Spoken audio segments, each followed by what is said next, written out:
Պատգամավորական ցուցակը կարծում եմ առաջին հերթին յուրաքանչյուր կուսակցական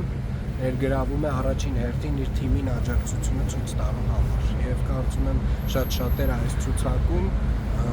ընտրություններից հետո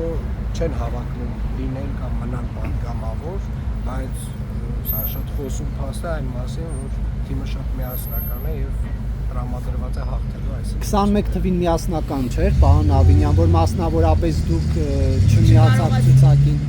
Ես 21 թվականին իմ բոլոր բարձաբանումները եւ հիմնավորումները տվել եմ եւ ես անկեղծորեն շատ ուրախ եմ, որ որոշակի հետևություններ մենք բոլորս այդ ամենից այդ process-ից Կներեք, բիզնեսը, այսինքն բիզնեսը եւ քաղաքականությունը տարանջատվեց այս 26-ի ցուցակով, որտեղ դուք դա էիք մտահոգություն հայտնել։ Ես կարծում եմ, որ բալանսավորվեց բոլոր այն վտանգավոր պոտենցիալ process-ները, որ կարող էին լինել եւ դրանք տեղի չունեցան։ Ինչ վտանգավոր process-ների մասին է խոսքը, պարոն Ավինյան։ 74-ից 52 եւ ինչ սկզբից դիտեցիք։ Իրականում բավականին երկար տևեց եւ ավելի շատ ոնց որ թե ընտրությունը կանգնած էր ում միջև ընտրեմ, որովհետեւ սահմանափակի 50 հոգու մեջ ընտրելու տրամաբանությամբ ավելի շատ մարդ էի տեսնում, որ կարող եմ ընտրել, բայց ստիպված ինչ-որ Պարոն Ավինյան, դուք վտանգավոր այսպես գործընթացի մասին խոսեցիք։ Օրինակ, այդ ժամանակ խոսում էր, որ ձեր եւ պարոն Սուփիասյանի հետ կապված հանգամանքներ կան եւ դուք հենց նրա առաջադրումն եք համարել ոչ ճիշտ։ Ես անձնավորված որևէ մեկի հետ կապված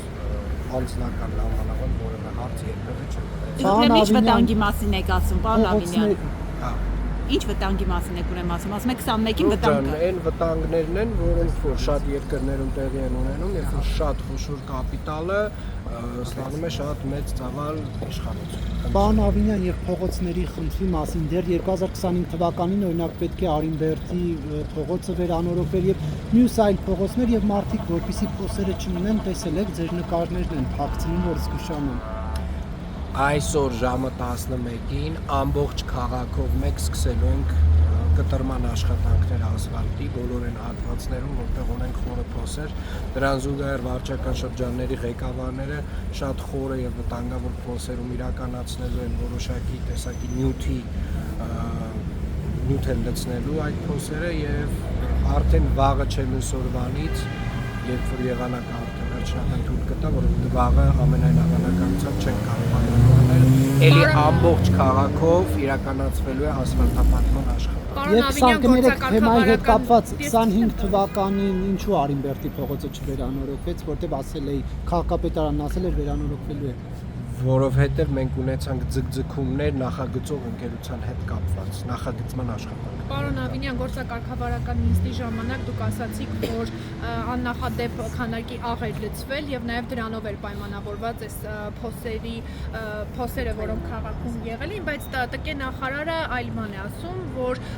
այդքան աղ չի լցվել, որից կարող է իրենց սարքած ասֆալտը բացվել եւ դառնալ ՏԿ նախարարը միանշանակ ճիշտ է ասում եւ ՏԿ նախարարը խոսում է այն մարզային ճանապարհների մասին, որ մենք նոր ենք հիմնանորոգել կամ միջին նորոգման աշխատանքներ արել։ Երևան քաղաքում բոլոր այն տեղերում, որտեղ որ մենք իրականացրել ենք միջին նորոգման աշխատանքներ, նմանատիպ խորքային խնդիրներ չեն առաջացել։ Այս խնդիրները Երևան քաղաքի փողոցային ցանցը ահռելի մեծ է։ Եվ իրականում մենք փուլային դեռևս 2 տարի առաջ դրա համար էլ սկսել ենք միջին նորոգման աշխատանքները, իսկ այս տարի նաև իրականացնում ենք հիմնանորոգման Իսկ հաղթանակ թաղամասին երբ է հերթացնելու։ Արինբերդինը ասացիք հաղթանակ թաղամասին այս տարի ունենք պոյուղու ծրագիր, ունենք սկսել ենք քննարկելություն մանկապարտեզի ծրագիրը, ունենք խնդիր փողոցների հետ կապված, ասֆալտապատման հետ կապված, այդտեղ անելու ենք անպայմանորեն աշխատանքներ մի մանկապարտեզ ամբողջապես հիմնանորոգել ենք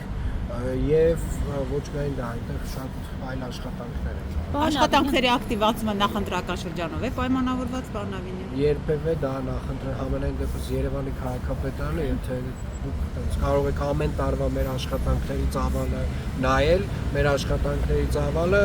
նախորդ տարվանից ընդհանրապես մի փոքր է, ավել միշտ։ Ավինյան, կառավարության նիստի ժամանակ ներողություն, երբ դուք զեկուցում եք նորագյուղ թաղամասի հետ կապված, նշեցիք, որ եթե չեք սխալվում, մինչև 70 հարկանի երկնաքեր է լինելու, բայց պարբերաբար Երևան քաղաքում բազմաբնակարան շենքերի հետ կապված խնդիրներ են լինելու եւ դուք նաեւ վստահեցիք, որ նորակառույց շենքերը սեյսմակայունության վտանգ չեն ունենալ, բայց այն ավելի ցածրահարկ, 20-17 հարկանի շենքերի բնակիչները օրինակ բողոքում են իրենց շենքի ֆասադային հատվածի, որ դեռ իրենք չեն գնացել ապրելու, բայց այդ կառուցապատված շենքերի ֆասադները փլվում են։ Դուք այս պայմաններում, այս կառուցապատման որակով ինչպես եք պատկերացնում 70 հարկանի երկնաքեր կառուցել Երևանում։ Մենք իրապես ունենք կառուցապատողներ, որոնք որ իրենց աշխատանքը պատշաճ չեն իրականացրել, ինչպես դուք եք նշում, բայց սա չի նշանակում, որ չկան նաև կառուցապատողներ հենց մեզ մոտ Երևանում, ովքեր որ ունակ են շատ որակյալ եւ լավ կառուցապատում իրականացնել, իսկ ինչ վերաբերում է նորագյուղ նախագծին, նորագյուղ դաունթաուն նախագծին, այդտեղ մենք վստահաբար ավելի շատ փորձելու ենք նաեւ ամենախոշոր հատվածների համար միջազգային փորձ բերել, որովհետեւ այն ինչ ուզում ենք իրականացնել նորագյուղում, դրա փորձը Հայաստանում չկա։